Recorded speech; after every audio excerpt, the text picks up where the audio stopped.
About us, we're over 100 members now. Been in business 27 years. Over the past 5 years, we've done over 1,300 projects. So we've had a lot of experience and a lot of the do's and don'ts of what you should be doing with the Microsoft stack. We also are a Partner of the Year winner. We've won both in the Dynamics 365 customer engagement for meeting communications as well as for Business Central. We also were an Eagle Crystal Trophy Award winner, which means that we as one of the top partners.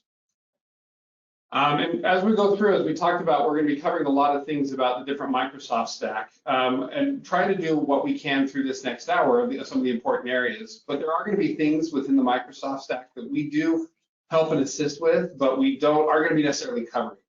So here's a kind of good list of some of the areas that we cover throughout the Microsoft stack: enterprise resource planning, customer engagement, modern workplace, knowledge management, data and BI, and of course, we do a lot with change management and adoption as well to help you use those solutions.